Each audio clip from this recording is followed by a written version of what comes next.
that level. A phrase infamous within gaming for its paradoxical nature. On one hand, by itself, it does or alludes to nothing. But on the other hand, when paired with a game in the same sentence, is ironically such a laser-focused answer that it's kind of impressive. Almost all video games that require some sense of skill or tact in order to go far within its content has at least one area or section that can be described as the game's that level. Now, all games' versions of that level are not made equal. They can follow one of three factors. The level is either insanely difficult by design, testing players on their current skill level. The level is broken mechanically, meaning it's a chore to complete it despite knowing what to do as you've done throughout the rest of the game. Or the game puts you in a situation so terrifying that it makes the rest of the game look like a trip to fucking Build-A-Bear in comparison.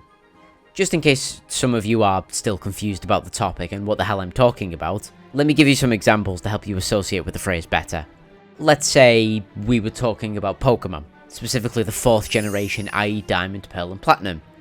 That level would be the fight with Cynthia at the Pokemon League. If we were talking about Spider-Man 2000, that level would be the escape from Monster Ock. If we were talking about Half-Life 2, that level would be Ravenholm. If we were talking about Mortal Kombat 9, that level would be Challenge 300. If we talk about Resident Evil 4, the old and the new one, doesn't matter, that level would be the Human Lab. Talk about Devil May Cry 2, that level would be the helicopter boss fight.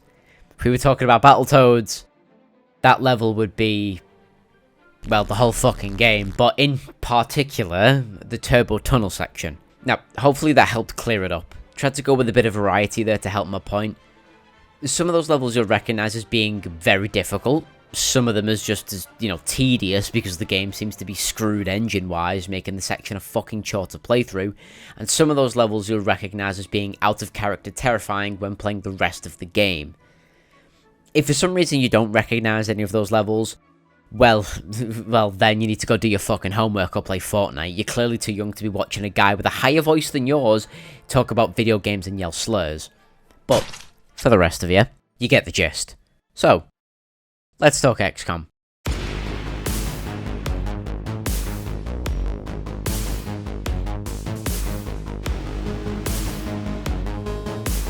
Now, you'd think XCOM, having the reputation it does, wouldn't really have a that level within its games because, well, most of the mainline games are infamous for being difficult, and it's common knowledge that this is on purpose. It's one of the core principles of the franchise after all. If it ain't difficult, it ain't XCOM, plain and simple. Well, being the xenophobic autist I am, I'm here to tell you that XCOM does have a level that, although may not be talked about enough, is one that when mentioned brings up horrific memories even amongst seasoned veterans of the franchise. So, ladies, gentlemen, and all the warp entities in between, let me tell you of XCOM's most infamous mission, the one that cements the original reboot as being worthy successors to their namesake.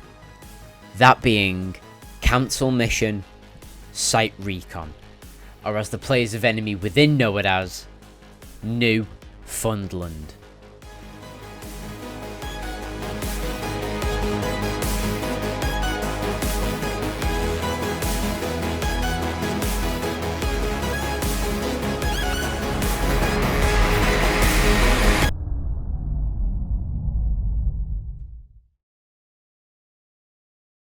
If I'm to do this topic justice, let's talk about the lead up to the mission. The prelude, if you will.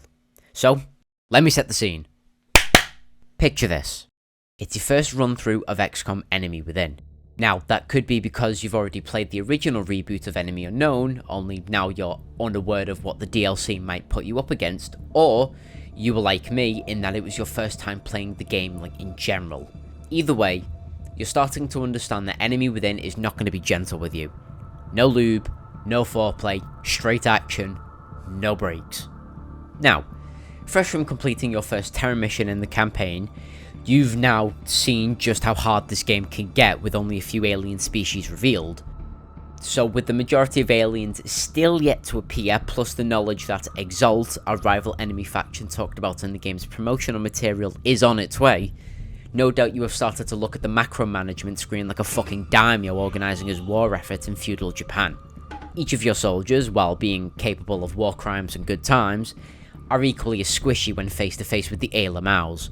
So prioritising precious squad mates alongside EXP gain for your newbie soldiers has become priority, all the while balancing your satellite production to reduce stress within the other global regions alongside other research, allowing you to kill aliens quicker and with higher accuracy. After all, one less turn on the battlefield is one less turn that one of your guys potentially gets clapped by a squid with a proficiency for struggle snuggles. Amidst all the soldier upgrades and personal customization that one does when playing XCOM, all of a sudden you are once again called to the geoscape area, that big holographic globe thing, as a notification has come from the council themselves about a mission they have asked you to undertake personally, located in Newfoundland, a province in eastern Canada. And yes, it is pronounced Newfoundland. I kept saying Newfoundland, but it's new land that you found, but no, it's Newfoundland. Apparently Canadians get fucking aggy at you for saying that way. Anyway, the message reads as follows. Commander, our sources report a developing incident in Newfoundland, up the coast from St. John's. A fishing village has gone dark. Reports from intel sources suggest alien involvement. We should send a team to investigate the site and figure out what happened. So, like any avid XCOM player, you start to choose who to take on this mission. I mean, it's only a site recon mission, says so in the title. There's only going to be a few Ailamals. It shouldn't be too difficult, right? Let's take a couple of newbies and another couple of leveled up boys to cover them if things get hairy. After all, it is possible that by this point you've either gotten laser weapons, carapace armor, or the 5-man squad upgrade. Perhaps all three if you're proficient enough.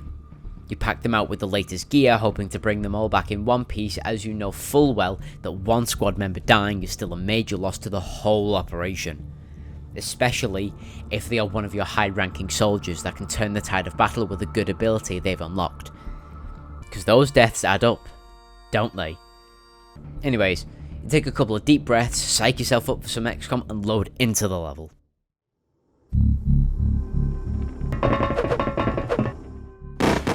You are greeted by a small fishing village as per the council report, although everything seems quiet, a little too quiet for your liking. You start to wonder why a game that places you only in combat situations would send you into an abandoned village. Of course there has to be combat at some point, and you'd be right, but in the meantime, you send your units forward, investigating the abandoned fishing boats, the abandoned fishing huts, the left behind sharks still propped up by their pillars. I mean, whoever left must have done so in a hurry if they left a whole ass shark behind, right? That's good meat and good leftover product material. It's in this thought process that you start to notice corpses on the ground. This place wasn't abandoned, it was attacked. Which, to you, makes sense both narratively and gameplay wise. You're gonna kill whatever attacked these villagers. Story is starting to come together now. Anyways, you start to push on when, all of a sudden, you start hearing alien activity further into the fog on the bridge.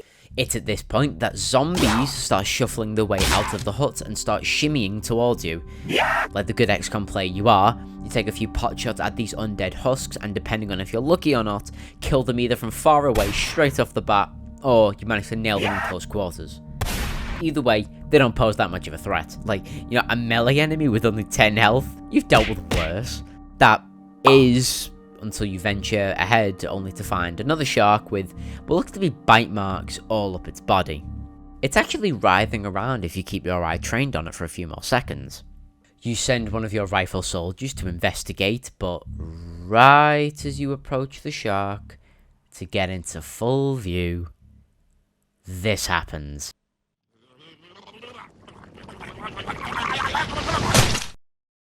What's good, Newfoundland? What one chrysalid? Ooh, scary. I've killed plenty before. What's one chrysalid and a bunch of zombies? I thought you said this mission was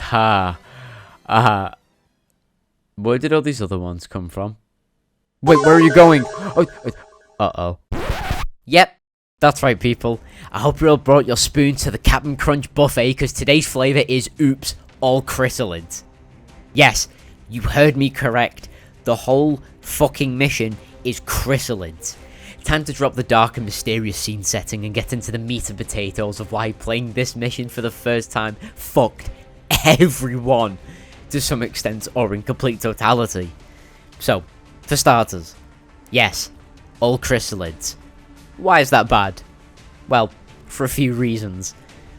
The very first time you play the game, this council mission is almost a guarantee after your first Terror mission, which means that you can't get very far into your research tree and soldier prestige before this mission pops up. So you're already at a less than ideal state. Laser weapons? Probably. Carapace armor? Would be great. And mech suit? Oh, I fucking hope you have one. Now, if you quit and start a new campaign, then this mission isn't then hardlocked to appearing after your first Terror mission.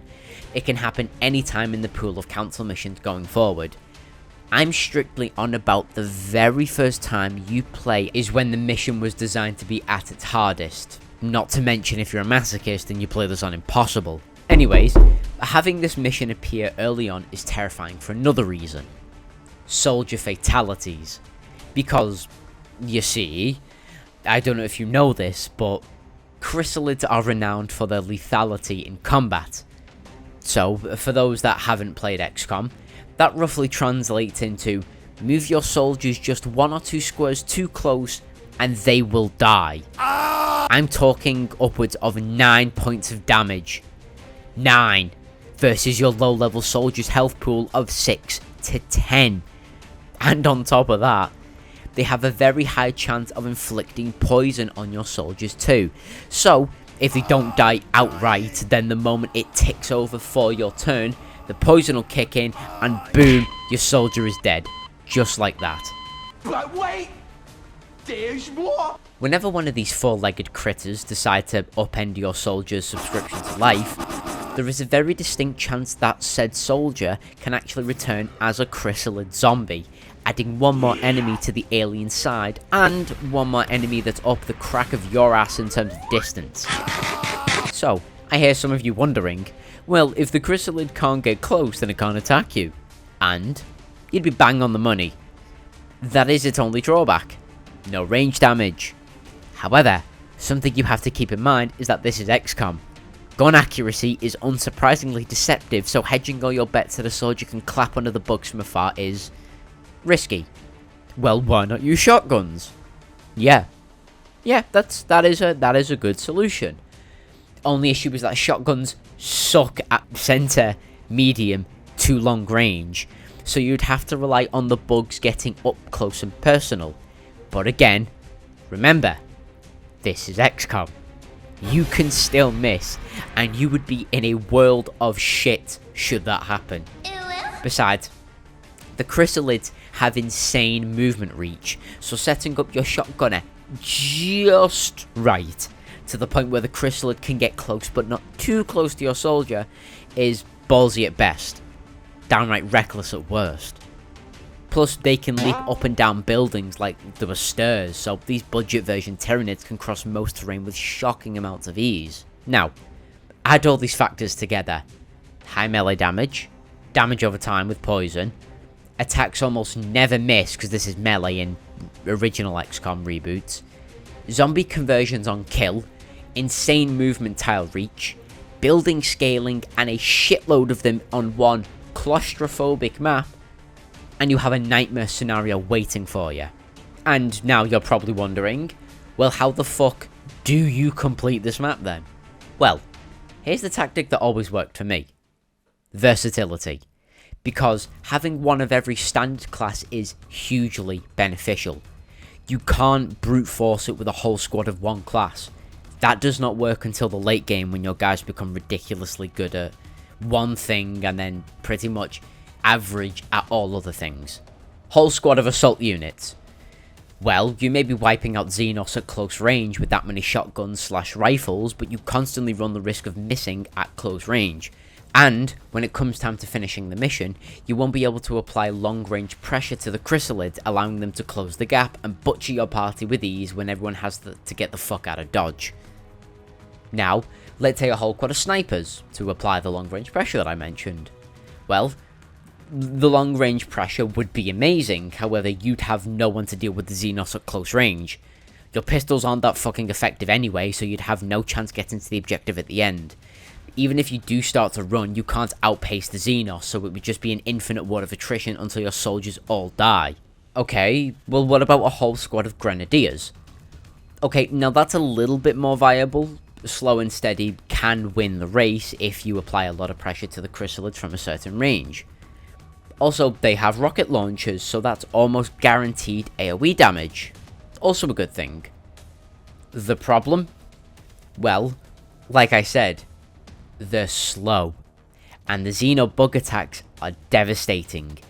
Even just one can KO a soldier if he doesn't have any medkits or has caught poison at 1 HP. Armor doesn't do shit on this level. Not that you'd have any anyway, you know, like I said earlier on in the tree. Plus, the grenade and rocket launcher strategy falls apart when you realise that they have limited capacity.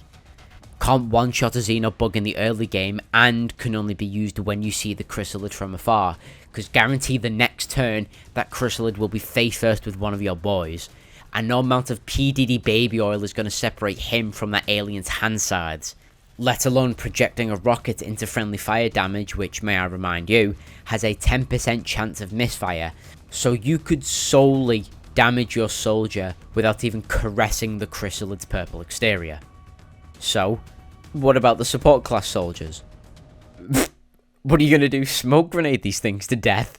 Medkits are almost useless due to the one-shot nature of the chrysalids, and they don't specialise in any offensive combat abilities aside from covering fire and rifle suppression.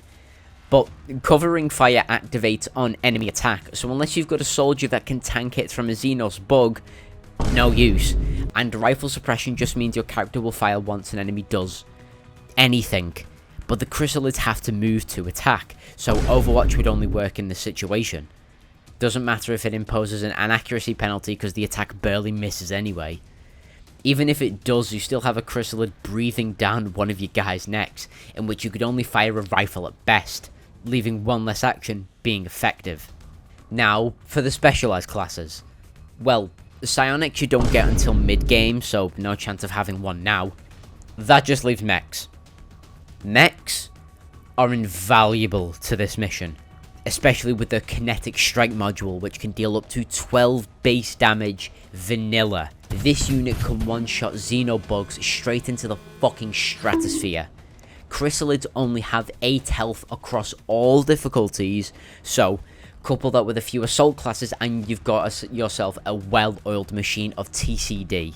Total chrysalid death. That's not even mentioning the large pool of HP, high damage primary and collateral damage ability, which does AoE damage while depleting more ammo than usual. These are beasts and often what I went with when doing my enemy within campaigns. So, finally onto my actual strategy. Let's talk the mission real quick just so you understand procedure. Your objective is to get from point A to point B without dying. Once you're at point B, you have to set off a signal so that XCOM can bomb the area. The issue is that below point B, where the entrance is a dead whale that will spawn infinite number of chrysalids gradually, alongside some others that hide in bodies of large tuna. So, after setting off the transponder and the chrysalids throwing a shit fit because you kicked the hornet's nest, you then have to make your way back to point A in a certain amount of turns before the dockside of Newfoundland gets reduced to smouldering rubble, crispy fish and burnt chrysalids. Which means any soldiers caught outside of the exit area can die. Even if it is one tile out, they will die. This is all the while chrysalids are chasing you in a tightly compacted map, meaning they can close the gap, and if you don't kill them while moving, they will close the gap. Trust me. How do you beat this? Well, like I said, versatility. Ideally, you'll want 5 squad members for this mission. More members means more chances to dish out damage and more equipment to carry. of which should be offensive grenades, by the way.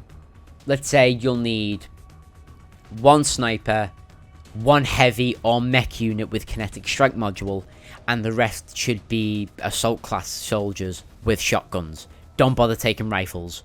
The strategy is only needed up until you approach the ship, as that is where shit really hits the fan. The bit with the zombies isn't that much of a concern. So, what you'll want to do is make it so that your sniper sits on top of a building just outside of the ship, so that they can provide cover fire when all of your soldiers start hauling ass, or can dome some xeno bugs as your guys try to reach the transponder at the top. The sniper in this position is very effective. Your heavy or mech unit should sit outside of the ship, as not only can they send firepower down medium range, they can also deal major AoE damage to multiple chrysalids in the lower decks of the ship, in case they start getting a little uppity before the signal goes off. Your assaults should be the ones who run in and activate the signal. One should be sent to turn the signal on, while the other 1 or 2 assault to man the upper deck to stop any chrysalids from targeting the signal operator.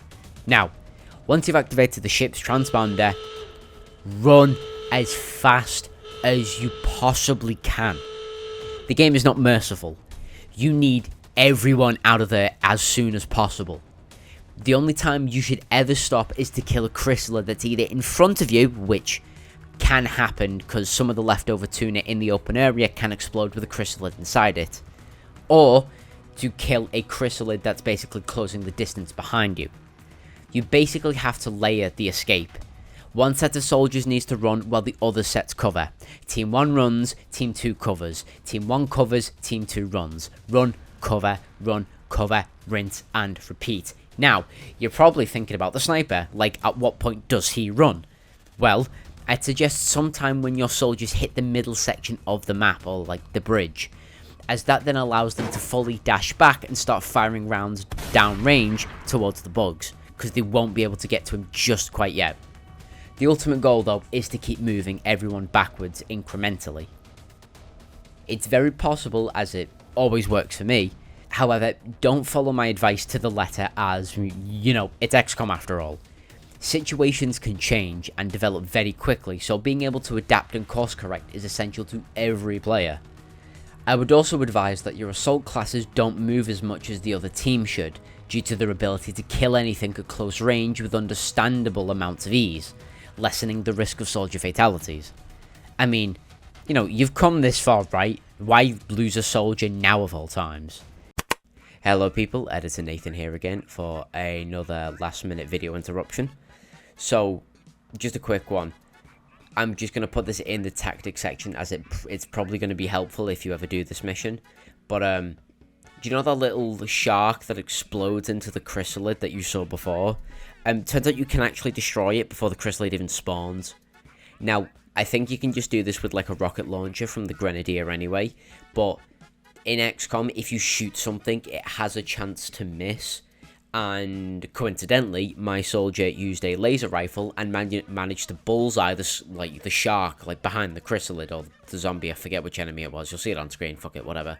But yeah, so handy little trick. And well, fuck it. Back to the video. And finally, once your team is all aboard the Sky Ranger, you zip out of there like the Americans from Afghanistan, but not before leaving a spicy payload on the entire village. Mission ended. Now, overlooking the fact that apparently XCOM has the ability to carpet bomb areas, which would have come in handy across the rest of the fucking campaign, this mission is my favourite of the enemy within DLC. Like, yeah, sure, the Exalt HQ assault was cool as fuck, and the final mission is brutal as you kill each species one by one until you fight the budget version of the Eldars at the very end. But I expect brutal difficulty from each of those final missions, not one from like the 5th or the 6th mission in. Like, Jesus Christ, coupled with Song Combat Music 9 of the Enemy Unknown soundtrack,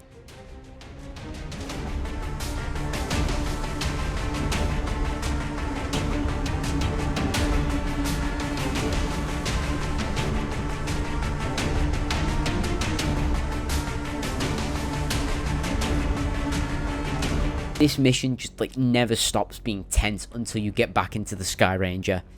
Like, yeah, when you're balls deep in the mission, the difficult situation and overtly aggressive AI do leave you shitting bricks. But even before that, this mission replicated what we got in the very first mission of Enemy Unknown. A squad of soldiers touching down in an abandoned setting with zero clue as to what the hell they would find. They would hear spooky sounds in the relative distance until they stumbled upon their horrific objective and proceeded to fight for survival. I'm almost semi-convinced that it was the sole reason they included this mission, because its parallels with that first reboot mission are uncanny to say the least, which obviously made it a fan favourite, and they wanted to see more missions like it. The fans, that is. Definitely another glimpse into what we could have got if XCOM lent into the horror aspect of its setting a lot more. I mean, although this mission kicks the ass of anyone who plays it for the first time, how can you not love the mission? The atmosphere, the music, the threat of the chrysalids and the zomboys, the fact that it's slow-paced action and yet still makes your heart race. Hell, even the design of the mission still makes me love it, as it forces you to play smart. Playing without tactics? Dead squad. Rushing too quickly with no backup? Dead squad. Brought a bunch of newbies to XP farm? Dead squad. Didn't bring good equipment to the mission? Dead squad. Couldn't bring good equipment because you were prioritizing the wrong research? Dead squad. Using weapons ineffectively because you haven't been paying attention to how to play the game? Dead squad. I mean, not only, an entire dead squad, but you lose all your custom equipment that you took, weapons, and, the panic meter for the region goes up as you fail the mission. Hell, the first time I ran my enemy within campaign, I barely completed the mission. 16-year-old me got his ass kicked until the very end while getting 2 of his best soldiers shredded to ribbons in the process. The beautiful thing about all of this, though, was that I loved it. I loved being terrified in a turn-based game. Like, XCOM did make me feel uneasy to play, but this was the very first time that I'd seen the chrysalids rip the throat out of my soldiers. Like, the animation is them literally ripping the throat out of the soldiers. It was the very first time that I got a better understanding of the xenos biology, which always pulls me into a setting more. As with understanding, I could truly appreciate how much of a threat one of these fuckers were, let alone an entire infestation, like a whole hive of them were. And this is why I'll always respect and appreciate Jake Solomon for his work on the XCOM reboots. If it wasn't for him, I wouldn't have loved XCOM. Maybe I would have played it regardless, but love it, that's because of him. Like I said in the beginning, this mission was a further glimpse into what could have been if Firaxis and 2K lent into the horror setting more with XCOM. Because this mission has it all. A quiet yet stirring abandoned village, distant audio cues, an alien invasion contextual setting, uncanny valley humans who turn out to be infected rather than just, undead zombies, sudden enemy appearances, a highly persistent enemy that's always giving chase, a claustrophobic area, a seemingly endless amount of these creatures, and a healthy splashing of gore along the ways as your guys get massacred if you're not careful. Jesus fuck, what doesn't this mission have? It's easy to see why this PTSD-inducing segment of the game is easily among people's favourites. Well, maybe not outright favourites, but deep down we all know it is. Hell, the mission was so good in fact that many years later in the XCOM 2 Tactical Legacy pack, they somewhat remade Newfoundland with the It Came From the Sea mission, which pits your predetermined squad against an entire dockyard full of neo-chrysalids and advent shitters. Now, admittedly it didn't recreate it to a T like I'd hoped it would, but honestly a mission in the same vein is, it's alright by me. Not sure they could even do that now, considering I've grown up a decent bit and fuss over XCOM so artistically that I know the game's like the back of my hand, meaning that nothing really surprises me anymore. unless they do something with XCOM 3 that scares the shit out of me, which, you know, fuck it, I'd welcome with open arms. And, well, that's about it, really. There's not much more I can say about the mission, other than it was just equally as batshit difficult as it was terrifying. And while it was a pain to try and complete, it only sold me on the franchise more because it wasn't afraid to make me lose horribly. Some games avoid that, you know, as to keep you playing. You know, especially nowadays where some games are even afraid of making you slightly upset, if at all, you know, God forbid plays of skill anymore. So, having a game that just didn't care about me, despite me loving it, was the type of abusive relationship that my life craved. Who needs a 5-foot, emotionally damaged emo girl when you've got enemy within? Unlike the girls, this one won't leave you and will always be there to kick you while you're down. Suffering has never felt so good. God, I fucking love the series. I need to do another run through of Enemy Within, it's been too long. Anyways, you know, that's it. Video's over. I won't keep you longer than I need to. That was the story of XCOM's most infamous mission. I do hope you all enjoyed watching. It was very fun to revisit a game from my childhood, especially one that drew me into one of my most loved franchises to date. Yeah, sure. Not sure when the next video will be, but you know the drill by now. Stick around and I'll deliver eventually. I've been Nathan X2000 and I'll see you lovely bastards next time. Look after yourself. Bye-bye.